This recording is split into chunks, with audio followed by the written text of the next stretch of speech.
Turn up the dial, it's 10:30. We back. Spin that back show, all the classics on track. From 79 to 99, we're crossing the gap. Album reviews, little known facts, hip hop intact. Saturday mornings, dive into the history. Samples and stories, old school mysteries. From early South Static, Shiraz, and TDD. Roll up out of bean. Turn it up, let the vinyl spin.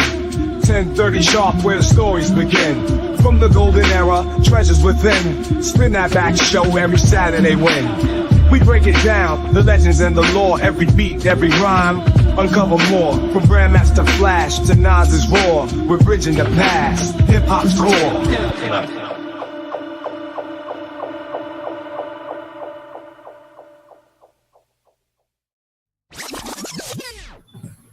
Okay, it's 10:30 on the Saturday morning, so it must be time for the Spin That Back show. Yes, sir, and we got myself, Mr. L. Pooh, Mr. Nice Guy up in the building. What's going on, Mr. Nice Guy? Chilling, or I should say cooking. It's hot out here in LA, y'all. It's a little hot right now, but yeah, I'm looking forward to a 3-day weekend. That's what's up. Yeah, that's what's up. That's what's up. So, anyway, so what we do here is we talk about hip hop from the years of 79 to 99. We call that our golden era. So today we're gonna talk about rappers that fell off back in the day between the 79 and 99 era. So we're gonna get on into it. So Mr. Nice Guy, let's talk about this, man, because we got a whole lot of artists we can talk about from back in the days. So I'm not going to just start like from a time frame. I'm just kind of like go back and look at my list of artists that I got up in here. I'm gonna kind of go in alphabetical order here. And let me say that this is not going to be a hit piece. This is not about clowning people. You know what I'm saying? Look, the changing of the guard happens. Genres transition from there's all type of mitigating factors. So that's why I stress rappers who fell off and why. So we'll talk about this. So again, we got respect for the legends that came before us, that we grew up with, all that stuff. So go ahead. Because some rappers fell off because other rappers may have taken them out. AKA, let's talk about like Cannabis and LL. LL kind of ruined Cannabis's career. Cannabis didn't do anything for LL, as far as taking them out. In fact, he probably made LL more relevant at the time. But then you got people like, when Biggie had said that thing, that one line about Kwame. Yep. Kwame never recovered from that. He went into production and stuff like that, started doing stuff for G-Unit and stuff like that. But as far as musically, in fact, he just actually dropped the album recently. Yeah, so these people, again, just because you fell off doesn't mean you couldn't come back. Right. So some of these people figured out a way to come back. If it wasn't just musically, if it wasn't as an artist, it might have been for a whole nother career that they figured out, because some of these cats, have got great careers, Nori may have done what he's done as an artist, but I mean, what he's doing with Drink Champs, salute to that brother. What Cam and Mace are doing, with their show, I'm saying, salute to these brothers. So people are figuring out a way, to do something. So, that's just part of the context of what's going on. Yeah, and speaking of Mace made 2 albums, Harlem World and Double Up. It was like 97, 98, somewhere around up in there, and then 99. And then he just fell off. But he fell off kind of like on his own. He just wanted to get out the industry. I guess he had seen too much at those Puffy parties or whatever the case was. Well, he did become a preacher. So, that was a big part of it, So. He became a preacher. That says a whole lot right there. In that back. All right. But then you got other people like, it's just, some people just evolve with time. Like, let's talk about like the first peoples, like, who was that Rapper's Delight? Yeah, so Sugar Hill Gang. So we talk about Sugar Hill Gang, they had some joints, but obviously Rapper's Delight and, Apache and, various things that have become part of the legend of the record of hip hop, you know what I'm saying? But yes, they had their time to shine, and then that went away. Now they were a constructed crew. Back in the early, hip hop days, people had like sort of like their real crews, like the Cold Crush Brothers, the Treacherous Three, and stuff like that. They were basically like a team that that the people at Sugar Hill, Sylvia, I forgot what her last name is, but they basically recruited these cats to form a group, and they created sort of like a boy band. And they did some legendary things. That, you can say what you want, but that was our first shining, rap record, and the OGs hated it at the time, but they've grown to love it. You know what I'm saying? So sometimes it's not about where you started off, as much as as long as you get there. So shout out to those brothers. And that is Sylvia Robinson. They call her the godmother of hip hop, which is a fitting. Gangsters. It was some gangsters. Oh yeah, that was really gangsters. She was a baddie too, So shout out to them, Yeah. Yes, sir. So I'm looking at my list here, and I'm looking at some people. So let me see. It was a group called Another Level that came out in like '94, and that was the only album I ever heard from them. Remember Another Level? Yes, Another Level. The name sounds familiar. What's the music that they did? So you're going alphabetically. So this is I'm a way just kind of like yeah. I remember them. Yeah. So again, and there's a thing called like one hit wonders. I don't know if I really want to lean too much into those people, but I mean that is falling off. You know what I'm saying? When you're the face of something and everybody's talking about you, and then that just kind of goes away. I mean, it's something, but sometimes it's hard to replicate lightning in a bottle. Just for an example, like with that dude, the Gangnam Style dude. I mean, for a while he took over the world, with the K-pop rap, whatever stuff like that. And he said it's so difficult to come with a follow-up, dude. You had lightning in a bottle. Just appreciate it. You rocked it. You did what you did, and it ain't about replicating that. It was a moment. You know what I'm saying? So Sugar Hill, as far as everybody on Sugar Hill's label, kind of like fell off in a sense, except maybe for that time. Well, actually, no, I gotta say this too. Grandmaster Flash and Furious 5, they was on Sugar Hill for a minute. It was as Karis once said, they was kind of jerking people. A lot of these record companies, you know what I'm saying, they were just following the same formula of all the record companies before. And I kind of get it in the sense that if you discover somebody, you better get your money up front, because ultimately they're not going to need you and they're going to move on. So, when you have these people that find New Edition or that break out the Backstreet Boy, whatever, what I'm saying, I understand that, you're trying to get your money up front, but it's like, if you just do your business in the right way, you might be able to maintain a relationship a little bit longer. And they were basically just jobbing these artists. These artists weren't making much of nothing. Basically, what you got on your tour, that's what you ate off of. And if you weren't touring, you weren't eating. So, that's what it was. And it's still like that today. Don't get it wrong. Yeah. With the streaming and all the stuff that goes on, you do all of the stuff, but you're not necessarily you have way more people to touch and to reach. And, the world is so much closer now. You know what I'm saying? So, if you have something that appeals to a lot of people, you can get it to a lot of people real easy. But, as far as the money that you get directly from that, it's the money you're going to get is in the tour. That's yours. And then some people had like certain types of styles of music, like Arabian Prince and Egyptian Lover. Just their style of music just kind of like fell off altogether. You know what I'm saying? They went from that electro funk to whatever else was next after that. It's a genre shift. Those type of people, yeah. The genre it's a genre shift, and all you go from rock or disco, to like rock. I remember what they call it, the Knack. They're credited with destroying disco with that song My Sharona. You know what I'm saying? So it just comes, hip hop. I mean, hip hop is big music money. You know what I'm saying? It's big. It's very popular. We were a part of it when it was nothing. It really it was something that you had in the parks. But I mean, until you get to like Rapper's Delight, that's when people outside of the parks, outside of New York, where they're really kind of, getting what this thing is doing. And then, you just, you're finding a way. But there was so much pushback. So much people that really didn't give it credit for really being music, and it had to fight. It had to fight just to get on MTV. Right. But ultimately now it's a mainstream music, platform or genre or whatever. So, and it's involving its own little derivatives. When you got stuff like Trill, you got stuff like this, that, and the other. I mean, it's just not just rap is very diverse now. So that's what it is. Exactly. And then you have people that had big hits like Arrested Development. Had big hits on their first album, and then I don't know what happened to them. They just kind of like faded away. Arrested Development. created a masterful song. One masterful song, Tennessee. Dope ass song.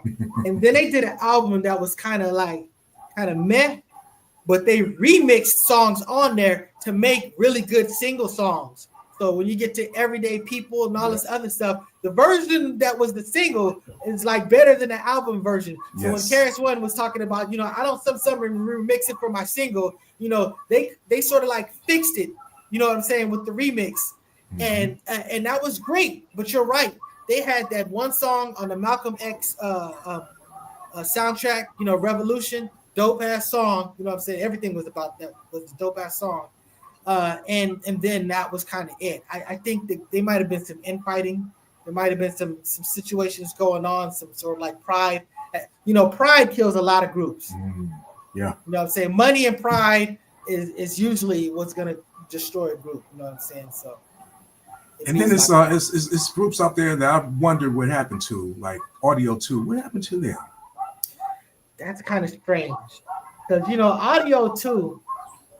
Audio 2 was probably like some dudes that I don't know how passionate they were for really hip hop, as opposed to just someone who had the means and said, let's do this, let's throw our hats in it. And they did something that was dope.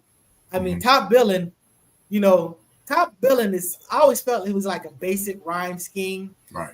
He was basically doing a lot of reverse stuff. I got money I got, you know what I'm saying? Right. And then one thing that was dope about the echo, they were doing a reverse echo. Usually when people say something like gone, they were doing the echo before he actually got to the part that he said it on the rap. This is like dope stuff. And then the fact that how they were flipping up, was that impeach the president? You know what I'm saying? How Daddy-O from Stetsasonic is the person who produced that. And I mean, he just flipped it. This is a legendary beat now. You know what I'm saying? The Top Billin' beat. He had some dope songs. He had a song called Many Styles using Kate Curtis Mayfield. You know what I'm saying? He did some things, but you're right. They sort of like just let MC Lyte just be the representation from their movement and just sort of backed away. Because there was the Alliance. That was the people that actually produced, MC Lyte and Milk D, you know what I'm saying? And they had a dope ass song called Do It. Go check it out, but they basically just sort of like just backed out, and Lyte was the person that continued on from that movement. First priority. That's what their movement was. Mm-hmm. Okay, and whatever happened to? Let me just ask you. Maybe Bahamadia. That's a good one. Bahamadia was some hip hop has always sort of like had its sort of like evolutions. You have the old school with the hoo ha, yeah, and all the party stuff. That was fun. You know what I'm saying? But then since you mentioned that, all of those people that did all that, pretty much, yeah. Well, hey, I always say that in Duck Alert, Craig G has a line there and says, "Well, I don't want to sound old schoolish. In other words, foolish." Now, we wouldn't fully embrace our old school. We've grown to be better than that. And I'm sure that Craig G is definitely, has evolved his position on that take. But you're right. We were the new guys, and we were clowning how the old school dudes. I mean, even like Public Enemy, we're past the days of yes, y'all, and you know what I'm saying? So it's just like, that was that generation. So now we were a little bit more cooler.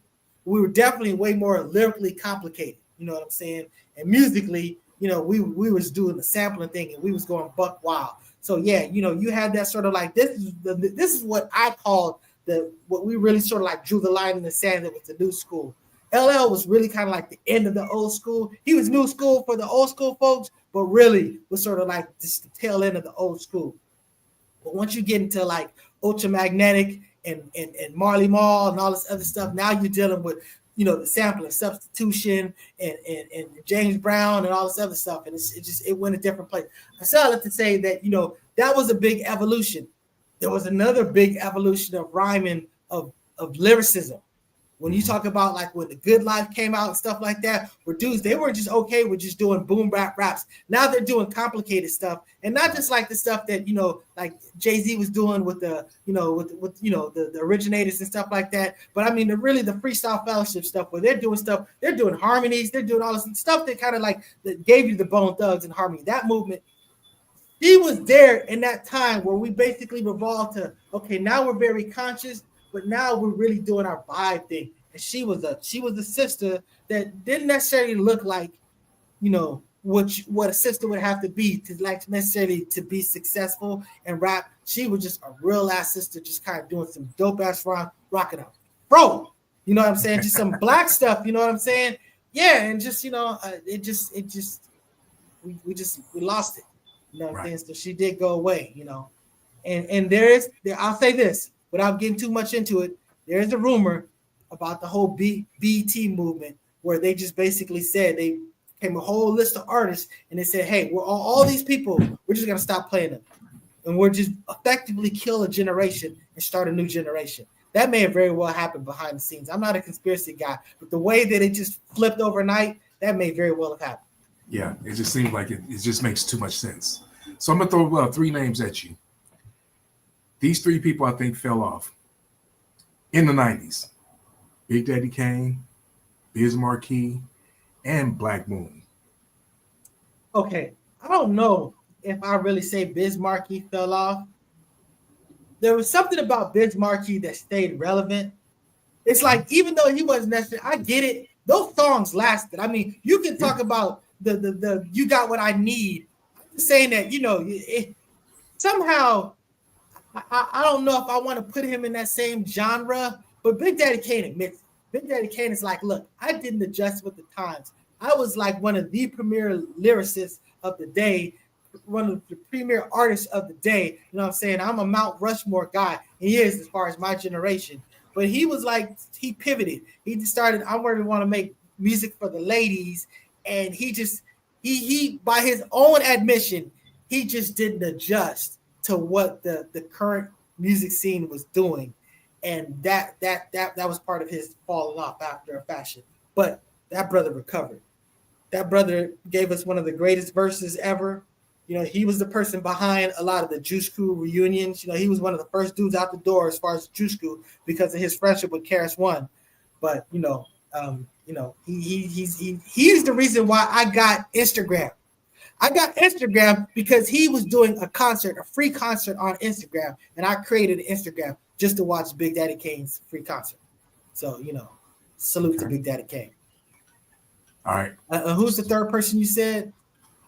Let me see. Oh, Black Moon. Yeah, Black Moon. Yeah. And you know what? They were kind of part of a newer generation. They really didn't have to die. I don't know what happened about that because Helter Skelter like really translated into the Good Life era and stuff like that. You know what I'm saying? So, you know.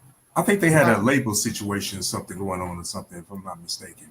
That's the big part of it. You got to understand that there's the business. A lot of the falling off, a lot of this other stuff, again, we're not knocking the artists. The business is just how the business. Super Lover C and Casanova Rub. Super Lover C was like my favorite rapper in 1989. I didn't think he was the best rapper. I just thought he was the dopest with his completely unique style of falling. You know what I'm saying? Just the way his cadence. It was completely different than everybody else's cadence. And, you know, Paul C was his producer. Paul C, that was his baby project. But Paul C ended up getting murdered. And, you know, that hurt them. You know what I'm saying? Yeah. And they just never kind of really recovered as artists, even though Casanova Rudd, I've heard dope stuff to this day. I don't eat broccoli to this day because of Casanova Rudd. Casanova Rudd said that broccoli is not even real. It was something that was created and it doesn't have a bunch of nutrients. And I went and looked it up, and broccoli was created not too long ago. And if you compare it to all the other green stuff, it just don't have the nutrients. So, and it gives me super gas. I love the way it tastes, but I just was like, you know what? I'm gonna go give that vegetable attention to something that's giving me more, you know, nutrients back. So, you know, shout out to Super Love C and Casanova Rudd. Okay, I'm gonna give you 3 in the C's: Candyman, Chino XL, and Chubb Rock. This is some interesting stuff, man. Candyman legitimately, in my mind, fell off. He was kind of lightning in the bottle, and it just, I don't know what happened. You know what I'm saying? I never liked that song. But salute to anybody that can do something and work. He didn't sound whack to me. In fact, a dear friend of mine who was a member of my ex breakdancing crew, as I understand, he was part of the network of that guy. So me and that dude, we call him felling out. I didn't fall out at all. He's just not effing with me. So, you know what I'm saying? I don't know what the deal is, but the bottom line is I salute to that brother's accomplishment. You know what I'm saying? I salute to any rapper that actually went and did it and had some degree of success, because I didn't have no success. So, you know what I'm saying? So that's what it is. But when you talk about you said who'd you say? Candyman, Chino XL. Okay, Chino XL. Now Chino XL pissed a lot of people off. He came out, he was the original, went after everybody. And he went after in a way where it wasn't tongue in cheek. Dudes were really like mad about it. Like 50 Cent first stepping on the scene was How to Rob. And to me, I felt it was like tongue in cheek. I didn't think there was much cause, reasons for people to be mad about him, except for a few people on there. The thing that he said about Sticky Fingers, I understand why Sticky Fingers would be upset about that. You know what I'm saying? So, you know, that real beef played out behind that. But you know what I'm saying? It was just sort of like fun. Chino was going after guys like I remember Razzcast had a line about T-Roy, Trouble T-Roy, about falling off of something like Trouble T-Roy. I remember him performing it on like Young TV Raps, and he immediately said, no disrespect, like no whatever. You know what I'm saying? Mm-hmm. Now, again, to me, that's not a free pass, but you see that he was conscious and he cared about it. He said a line that was kind of a dope bar technically, but it was very insensitive. So he immediately put out a, hey, salute to this guy's legacy, because a real human being died behind it. Chino XL was cutting people's heads off and he didn't give a damn. He was just like, you know what I'm saying? So he had real beef in the industry. So, you know what I'm saying? So that was I think that was a big part of it. But, you know, to his credit, you know, he was, he had a dope ass line on this last Rakim album that Rakim put out, you know, before Chino XL died. Rest in peace, Chino XL. But yeah, you know, that was something. Chubb Rock, that's something that's crazy. If you weren't there, Chubb Rock was Biggie before Biggie. You know what I'm saying? Chubb Rock was so dope and so like taken over that literally when Heavy D, when Michael Jackson recruited Heavy D to have, or I don't know if it was Michael Jackson or Janet Jackson, but one of them Jacksons had Heavy D on a song, and Heavy D basically just stole Chubb Rock's style. Everybody thought it was Chubb Rock on that song, because that's how hot and big that Chubb Rock was doing, that he just basically just stole that style, that cadence and everything. And Chubb Rock very humorously just sort of like, yeah, you know, I want to give him a shout out for basically, basically doing my thing. I took it as a nod and salute to me that he basically did me on that record. You know what I'm saying? So that was kind of ill. And shout out to Heavy D, legendary, you know, rest in peace. Heavy D didn't have to steal or whatever, nothing. But I'm just saying that, you know, he clearly was inspired by Chubb Rock's whole flow and drop, that he sounded like Chubb Rock on that song. So, you know, Chubb Rock was the dude, man. He was, I mean, those few songs, it was lightning in a bottle, and then he disappeared. Worked with the legendary Howie T. Rest in peace, Howie T. And rest in peace. You know, you're right. Sure. It was what it was. But I've seen him still performing. He's still performing his classics, you know. But yeah, that's definitely a qualifier. Okay, so I got three more for you: Def Jeff, Digital Underground, and Diggable Planets. Okay, Def Jeff. That's kind of local, you know. Now you're talking about Delicious Vinyl and stuff like that. You know, Def Jeff was a very positive dude. You know what I'm saying? And his dancers, the Soul Brothers, you know what I'm saying? Shout out to brother Ali Shabazz, you know what I'm saying? So the Soul Brothers, that's a legendary dance crew on the West Side, you know what I'm saying? So, so shout out to Def Jeff for that, you know what I'm saying? Def Jeff, he's the guy, he did this thing, West Coast positive dude, you know what I'm saying? That's for sure. I'm just saying, I don't think he never reached, but you're right. He came, he went. I mean, it's sort of like Tone Loc musically. Tone Loc had some great, those two songs were like ridiculously large. He's a dude who sort of like had an underground career. Then he had these two big major pop songs that Young MC created. And then after that, hey, but he went and pivoted into acting. He did great things as an actor. Shout out to Tone Loc, you know what I'm saying? A real ass dude, real ass dude. The other version, she said, Diggable Planets. Diggable Planets created one of the most greatest songs ever. You're talking about cool. One of the coolest, cool like that.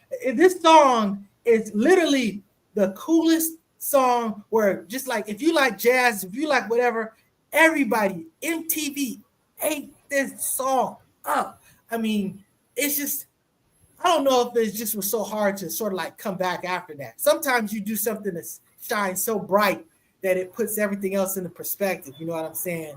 But and I heard some things that they did after that. I thought it was dope. You know what I'm saying? Ladybug Mecca, man, she one of the ones. She's a dope ass female MC. Dope cadence, dope style, dope lyrics. You know what I'm saying?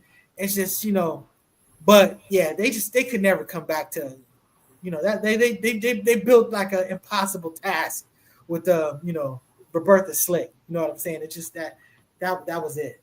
And then the other person you said who'd you say? Let me see. We on whoever it was.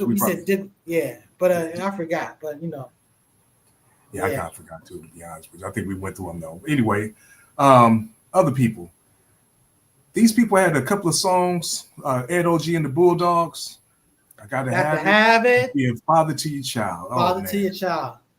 Dope. But what happened to them? I think they made a second album, but they just kind of fell off from there. He did an album. He did a whole album with Master Ace. Ed O.G.? Yeah. I thought that, wow, what made that combination come together? You know what I'm saying? But, you know, I think he's out of Boston. I'm telling you, I Got to Have It. It's one of them. It's a classic, just a hip-hop. It's in a hip-hop Hall of Fame as far as a song. You know what I'm saying? It's just a dope-ass song. But you're right. I don't remember that album being very good. I just remember those two songs. And then I just felt like, you know, kind of meh. But again, I don't want to disrespect him because I might not be remembering too well. Right. Shout out to the brother dude, you did your thing just with that first song, and then you did a good thing with the second song. So to me, you did everything you needed to do. I'm sure that you'd rather have had a lot more money and a lot more success, whatever. But you 100% correct. You know, man, them the days. It made me feel going back to the Rap City days and stuff like that. You know, and Yo MTV Raps, yo. Yeah, You Gotta Have It. That was so dope. Positive songs. Both of those songs, positive songs. And then there's just a whole lot of people that just, you know, like had hits, maybe a couple of hits like High C. What happened to him? You know what I'm saying? Yeah. What happened to people like Father MC? What happened to Grand Poobah? I mean, Grand Poobah. We talk about, I think Grand Poobah is kind of the exception. But Father MC, that's a good one. Because Father MC, guess who his backup singer was? His backup singer for his song was the debut for none other than the legendary Mary J. Blige. Yeah, of course. Mary J. Blige. Jodeci too. Come on, man. Yeah, you know what I'm saying? So it's like, you know, you were the man, and basically the background people just basically completely outshined what you did. But those were dope songs. You know what I'm saying? He was a smooth ass guy. You know what I'm saying? Doing kind of the Big Daddy Kane flow. Hey, you know, shout out. Hey, I'm just saying it. And no, I don't mean it disrespectfully. That's just how much of an impact that Big Daddy Kane was. Big Daddy Kane's flow just became sort of like the default flow that people wanted to do. Right. So, you know what I'm saying? It kind of what it was. And that's why when Kara says you offbeat sounding like Kane, boy, you know, still, you know, that's disrespectful. But you know, I'm just saying. But yeah, you know, that's something. Can we agree that Ice-T fell off in the 90s? From as an art standpoint, definitely. I mean, I'm just talking about music, just straight music. He was a rapper because again, he also did that the rock thing. He did the heavy metal album. What was that? Body Count. Body Count. Yeah. So he did that. And that's for real, you know what I'm saying? So, yeah, you know, shout out to Mr. I Think For Myself. That's what's up. Yeah, exactly. You know, I'm about to be 44 myself. So, you know, so that's what's up. But, yeah, Mr. I definitely to me, shout out. Yeah, when you think about how big he was and what he did, yeah, he definitely he wasn't that guy, rapper-wise. Honestly, when he did the movie Trespass and he did that song Trespass was Ice Cube. I mean, Ice Cube destroyed him in that song. And I mean, it's just like, and it wasn't, it was all good and all love. And I'm just saying, as an MC, you do be trying to destroy the other dudes that be on your song and stuff like that. That's why some people rewrite their song and they say that that's kind of BS. That's how the whole Cannabis LL Cool J kind of thing played out and stuff. LL Cool J went back in the studio and rewrote his rhyme, and went after Cannabis in the rhyme that he ended up doing. But you know what I'm saying? Yeah, he makes a great point. Ice-T, I think this is a legitimate thing. To me, Ice-T was more of an icon for what he did as far as who he was, and definitely his documentary, something that from nothing, it's a classic. It's great. Not only that, just a down ass, real ass dude. Talking about things that happened. The dude who put people like King T on, people that do, you know what I'm saying? He did big things behind the scenes. So he's a legend for that. When you talk about breaking, I'm just saying that breaking was one of the things that made me go from just being a break dancer to want to be a rapper. So I definitely got a credit for what he did in that. So I'm just saying that, he's that guy as far as I'm concerned. West Coast Rise. He's not necessarily that guy as an individual artist for me, but he definitely understands hip hop and has a finger on his pulse, because the things that he talks about, the things that he rocks with, the OGs that embrace him, he's that guy. You know what I'm saying? So, that's what's up. Yep. Okay. When you talk about people that fell off, he brought up KRS-One. Well, that's why I would say that MC Shan definitely fell out. MC Shan created this album. And, I appreciated that he tried to make a more grown-up album, what I'm saying, because he's slightly from an older generation. But I'm just saying that, that you talk about his first two albums are dope as hell. That third album, I mean, I can't condone it. There's a dope song on there, but, it was such a colossal drop-off from a guy that was going after KRS-One, who in my mind was actually a greater lyricist than KRS-One. You know what I'm saying? But KRS-One won the battle. Just music. KRS-One, he grew. I mean, when you get to stuff like Rappers Are in Danger and all this other stuff, Shan fell off. KRS-One just grew and grew and grew. But KRS-One, Shan, go check out the song. It's called I Am Hip Hop. I'm just telling you, Shan's still that dude. Shan to this day is still lyrically that dude. He's just, and again, to his credit, he's got a great internet presence. Go check him out, on the gram. You know what I'm saying? He's a great follow. You know what I'm saying? He said Shan is lyrically still that dude. He never was that dude lyrically. Oh no. I defy you. Go listen to Marley Scratch. That dude, he went after. I'm just telling you, the lyrics on that song, he went after that. Go check out Juice Cool Law, where he goes after KRS-One. He was lyrically that dude. He was a lyricist. You know what I'm saying?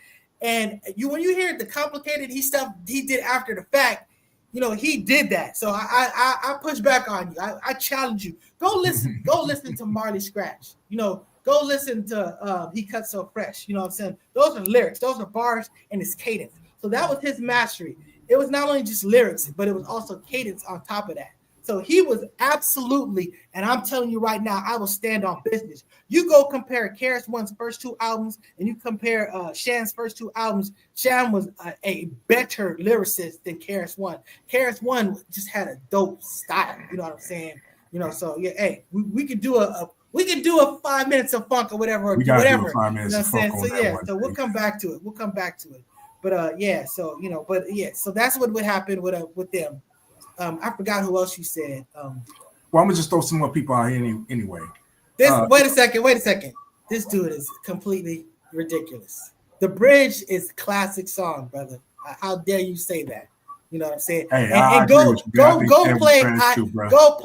play I Am Hip Hop. I will drop it in the link. This is a song that was not too long ago, and I'm just telling you, he bodied Kane and Coogee on a song.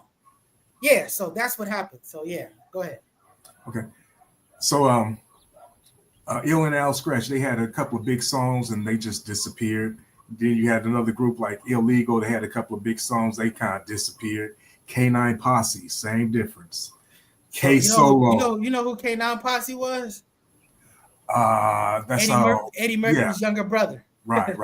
So yeah, so K9 Posse. So yeah, and they had some super production, but yeah, there ain't nothing to it but to do it. For those that can dance, just clap your hand to it. So yeah, so they came and went. That happened. Yeah, and This Beat Is Military. I used to hate that damn song. I hated that song. Yeah, Mellow Man Ace. I don't know what happened to him. K Solo, he just disappeared out of nowhere. Hey, that's Born a Lost Guy. You talking about Mellow Man Ace? You know, he's still doing stuff on the underground scene, but in my opinion, he was always more of a underground guy. You know, I don't. He might have had like a kind of a popular hit. I don't recall, but you know. Here's a big one that fell off in the 90s. Naughty by Nature.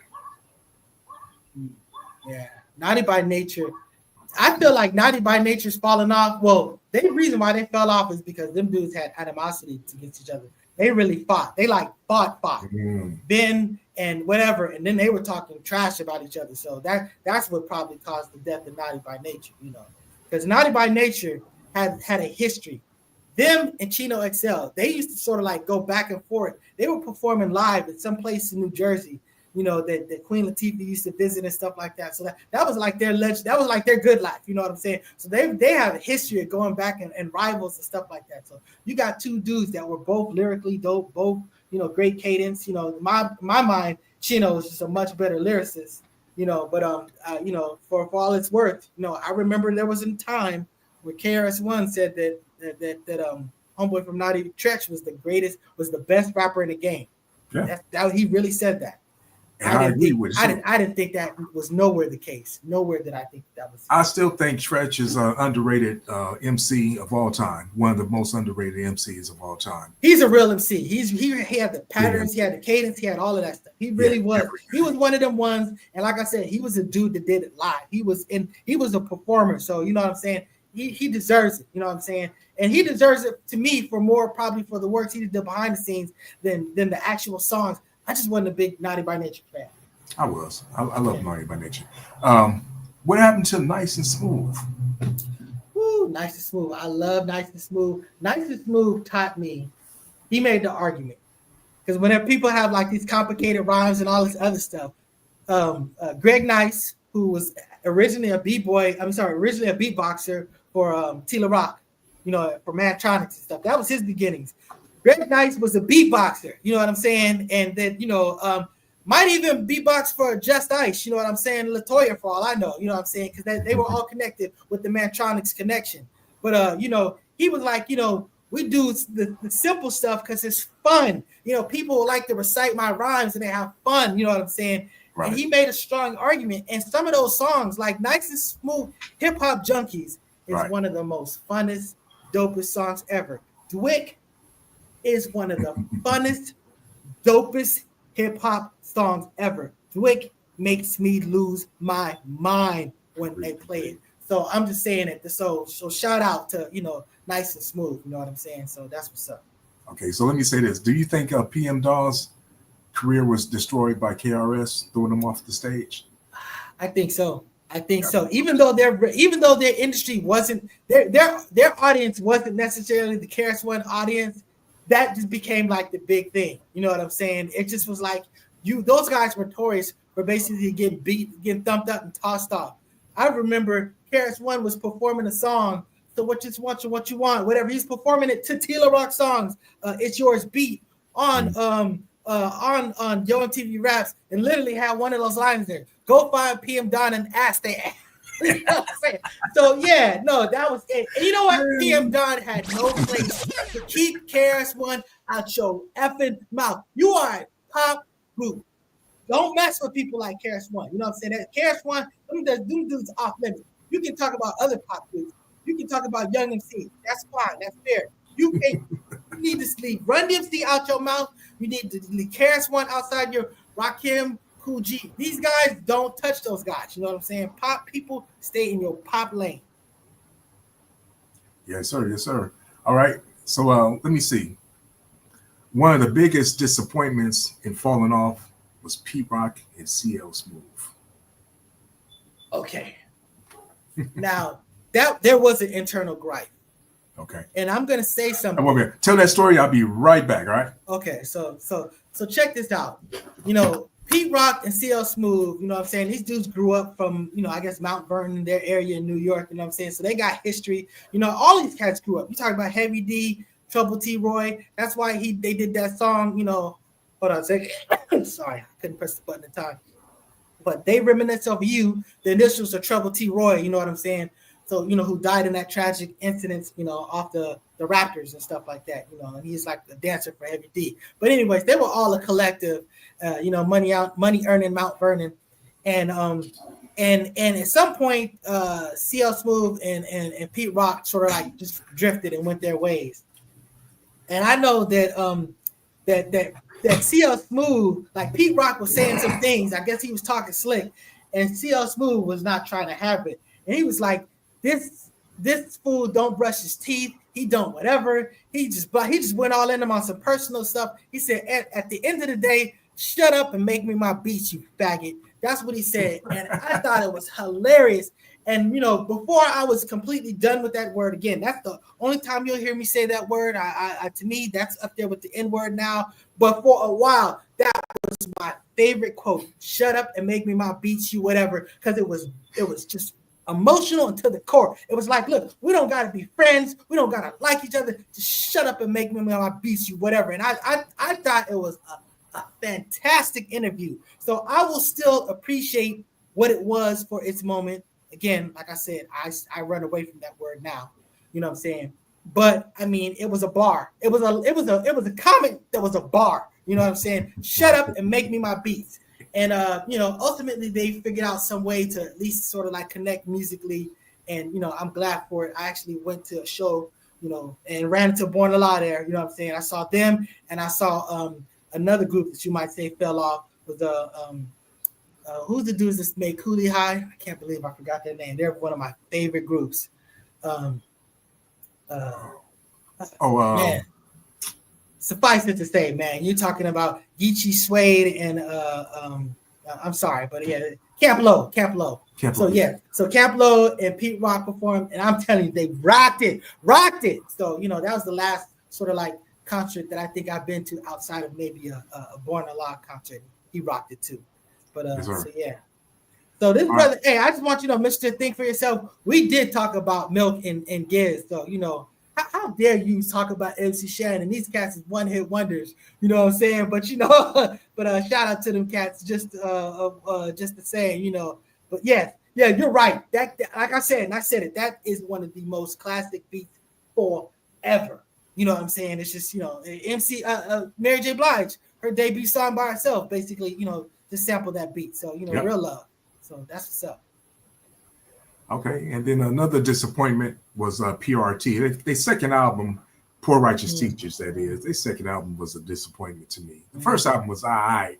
Second album was like, and it was like a real disappointment. So they kind of just fell off. But you know, the conscious movement just kind of like moved on in hip hop. That's what it was. That's what it was. And I'm calling out the BET thing. I don't know if it's true or not, but I mean, it just seemed like it lined up too well. You don't know how conscious we were at that point. We talking about the medallions and all this other stuff to just be like, you know, just completely, you know, to just hold the drugs and just where it just went. I'm just saying it was crazy to go from where we were hip hop wise in the early 80s, early 90s to where we went to the mid 90s, where you even got Young MC dressing up like a thug. We got MC Hammer dressing up like a thug. And me and Brick Walls used to clown MC Hammer like that's just another costume. Turns out MC Hammer was a thug though, so you know what I'm saying. We didn't know. So, you know what I'm saying. But you know, it's just the reality. So we were just talking about like when he went to Death Row and was dressing up like that, we're like, that's a costume just like them sequence, you know, that's just another, he just put on another costume. You know what? We had it wrong. Of course. I'm just admitting it. You know? All right. Since we're on this, let me say this too. Another disappointment for me was the Lady of Rage. She just never got her shine at Death Row like she should have. She never dropped the album for real, and she just kind of fell off because she was locked up. She was stranded on Death Row. All right. Yeah. Wait, before let me say one thing about her, because you know, shout out to that sister, one of my favorite lines of hip hop of all time. She said, "It's one of my favorite lines, and because I don't remember it, but I just know when she talks about, you know, some, you know, something. I'm the undisputed something like Hit MCs, like, you know, hard nougat, you know, just basically, yeah, from the Street Fighter. Dope ass bar. I love it. I always wanted to sample it for like a hook for a song. But go ahead. Yeah, another female that fell off that was a little disappointing was we thought she was going to be something. Well, I thought she was going to be something big. Queen Pen came out of nowhere and faded into oblivion. Was she part of Blackstreet? She was she was featured on that one song, that No Diggity. Mm-hmm. Yeah. Then she came out with a song, A Party Ain't a Party. Mm-hmm. She probably had another song, but I thought she was going to blow up and be something, but she just kind of faded away. Yeah. All right, another one. Wait. And I got to say something. I didn't clear this up. You said what you said, and I thought PRT was dope. You know what I'm saying? Shout out to Wise Intelligent. You know, that dude's still doing stuff. He still got a Twitter presence. So, you know, I just want to put that out there. You know, that was one of the dudes that brick walls, especially like style-wise. And I remember he said some stuff. You know, KRS-One got into it with a few rappers. Mm-hmm. You know, Mr. I think for myself brought up X-Clan. X-Clan, you know, they were like, you know, KRS-One talking about this human stuff. We on some black type stuff, you know what I'm saying? So there was that sort of like go between. And KRS-One was like, PRT is too soft for me to be going back and forth with, you know. So that was some funny stuff, but you know. So I get it. KRS-One, he's still that dude. You know what I'm saying? That dude, he's 6'5", 250. You know, if you know what I'm talking about. If you focus up, know what I'm talking about. You know what I'm saying? He's still that dude. So yeah. So, you know, and go check out his first album, Something Far From a Lover. You know what I'm saying? Okay, I got a couple more I'm gonna go through here. Mix-a-Lot fell off, but he made so much money off Baby Got Back that it didn't even matter. He's still making millions off that every year. Legend. Whatever happened to UMCs? Okay, I'm gonna tell you something. It seems like the world has forgot this, and I hate it because I can't find the facts to back it up. So Walk, if you're watching, if you're listening, feel free to call bullshit on this, but I swear I know it's the truth. UMCs were a sensation.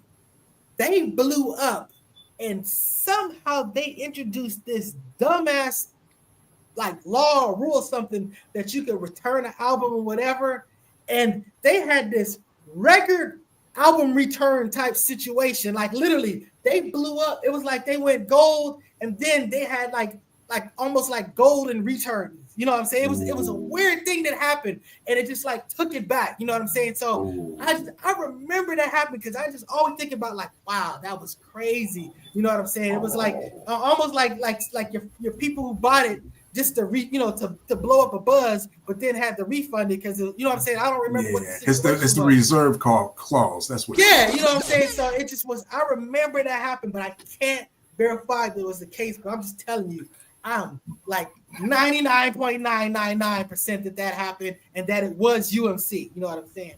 So, but yeah, you know, they did their. They were a buzz for a moment. But you're right. It just okay. They fell off before the BET button trigger. Okay, then you had this one MC that I only remember one song from him, but I know his career was ended pretty much by Naughty by Nature and probably some other people. YZ. YZ, man. YZ was one of those guys. You know, I always can get him confused for some reason with like who's the Compton rapper whose name is similar to that? Don't know. YG. It always messes up my mind. It always messes up my mind when I'm trying to. No, I'm just saying it. It always messes up my mind. I know that's my point. I always make an argument, and it's like Gilda Radner on the Saturday Night Classics SNL skit where she's sitting there talking about violence, you know, and whatever, and and it's like they're talking about violence. And she's like, never mind. So I'm just saying that I always have to kind of catch myself when talking about YZ. But YZ, I don't know, he was one of them dudes, and networks are a thing. You got to be careful about who you go after, because if your network gets shitted on, like KRS-One, he shitted on the Juice Crew, and like the Juice Crew ran from it. Like Kane, they were making songs about not being associated with it. You know what I'm saying? Craig G. You know what I'm saying? But like I said, shout out to Big Daddy Kane for bringing the Juice Crew back. Because I don't care what Mr. I Thinks for Myself said. The Juice Crew was a way better collective than Boogie Down Productions. a way better collective. You know what I'm saying? But KRS-One did greater things later in life than those cats did. That's a fact. And KRS never fell off. I'm gonna have to say that too. Yeah, never. And the last one I'm gonna bring up on this whole situation is a female rapper that I think was underrated and should have went a whole lot further. Yo-Yo. She just kind of fell off in the late 90s, in a sense. I mean, her first album was dope. Her second album was dope. Her third album was pretty cool. But after that, you know, I feel like I think that she got caught up in that BET era. You know, I think that sorry, this comment is hilarious. He said, I'm trying to put it up there. Are you trying to put it up there? He said, yeah, they needed 20 of them carrots.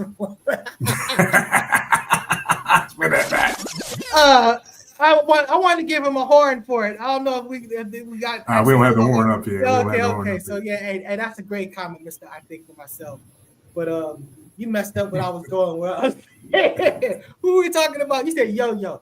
I think that she might have got sucked up into that BET conspiracy because she is one of them positive people. So you're talking about with Moni Love, and Salt-N-Pepa, and all this other stuff. You know what I'm saying? Because even when Salt-N-Pepa sort of like made a hit that came back, they was doing shoot. And I'm not saying it was gangster, but it was, you know what I'm saying? They had to kind of run with the vibe that was going on. You know what I'm saying? So they were doing that sort of like gangster vibe in shoot. You know what I'm saying? Bang, what's up with that thing? You know what I'm saying? You know, and all this other stuff. You know what I'm saying? So it just was like, you know, but Yo-Yo, you're right. Because Yo-Yo is part of the intelligent, the Intelligent Black Women's Coalition, you know, the YBWC. You know what I'm saying? So she was trying to do some positive stuff. She literally did a song with Cube, and she was like, yeah, you're not going to use the term bitch in the song. That's right. And you know, and Bonnie and Clyde. Bonnie and Clyde, exactly. Yeah. So you know what I'm saying? But check this out. If you want to go Google some dope ass hip hop, Yo-Yo did this song called Dope Femininity. Dude, this is one of the greatest hip hop songs ever. Not the greatest hip hop song for a female, not the greatest hip hop song for a West Coast group. One of the greatest hip hop songs ever. Go check it out. I mean, it's just, she just freaking killed it. But you know, she was doing a lot of stuff behind the scenes. She was like hosting sort of like a rap competitions and stuff like that. So she was still doing stuff, but she wasn't doing stuff in the limelight. And she's like on like real Hollywood or real whatever. She's doing some type of stuff like that. So yeah, like acting type stuff. Because you know, she started off doing playing with Martin, whatever her name. Oh T-Lolo, yeah, Shanae, yeah, stuff like T-Lolo, that. Yeah. Yeah, she was in Boys in the Hood. You know what I'm saying? Just in the background doing a reaction and stuff. At the little backyard barbecue. So Yo-Yo did love that sister. You know what I'm saying? I love everything about her. You know what I'm saying? She's, and in my opinion, she was actually dope. She was dope. Yeah, she was dope. So I guess that's about it for there. You know what? We gotta say this. There's no way possible we can get into everybody. We were just throwing out some examples, and some people I just want to see it, you know, Mr. Nice Guy's opinion, if he knew what happened to these people. That was dope. I didn't expect that. You put me on the spot. That was dope, though. That was dope. But I need you here, bro, because I couldn't do it by myself. You know what I'm saying? So I appreciate you being here every week. We appreciate y'all coming and, you know, tapping in with us every week. We're going to do this again. Hopefully next weekend, we're going to have another topic. We might go to another Spin That Back Extra where we might talk about, you know, some groups that influenced hip hop. And I'm really thinking about Parliament, Funkadelic, George Clinton. Definitely. That, right? I mean, and that's the thing about it. Those people were in those crates, and they laid the foundation. We didn't have access to saxophones and this, but we did have what, you know, mom or pops had in the crate, and that's how it started. That's how they were doing it in the park. 2 turntables and a microphone. Them dudes were scratching with Fisher Price turntables. I mean, plugging into the light pole. You know, whatever you needed to do to rock it, and you know they did it. So shout out to the OGs, the pioneers that did that. You know what I'm saying? That without them, that none of this would have been even existed. So they may have fell off out of the mainstream, but you know, there's a lot of OGs that are doing real stuff. Shout out to LL Cool J for Rock the Bells Radio. He got Grandmaster Caz with a regular radio show. You know what I'm saying? Roxanne Shante with a regular radio show. Shot Rock, you know what I'm saying? With it, just man, go get you serious satellite radio. I mean, they just got some dope stuff on there. So, you know, again, people are still fighting for this, and the underground still exists, even on the West Coast. Project Blowed, all those cats, you know, Good Life. Born Alive is just performing recently, just, you know, whatever. So we're gonna have to bring it back on the show to promote some stuff. But you know, that's what's up. So that's it's right. Still alive and well. Even though you got the pop stuff doing with the pop stuff, it's okay to have the pop stuff. That stuff is good too. You know what I'm saying? So you know, it is what it is. That's right. And one thing I can say about LL has been doing this for 40 years consecutively. He's the most consecutive or the most consistent MC of all time, in my opinion. Anyway. So with that being said, we're going to have to wrap this up right about now. So let me see where we at. Spin that back. Hopefully this is it. Whoa. There we go. Here we go. Here's our outro song. So anyway, thanks for joining us. Join us again, 9 o'clock Saturday morning for the Focus Up Show. 10:30, it's either going to be us here on the Spin That Back Show or Constructive, Objective Deconstruction, or Mutant Politics. Mutant Politics. Anyway, join us here. We'll be here next weekend. And we appreciate y'all and see y'all later. Peace.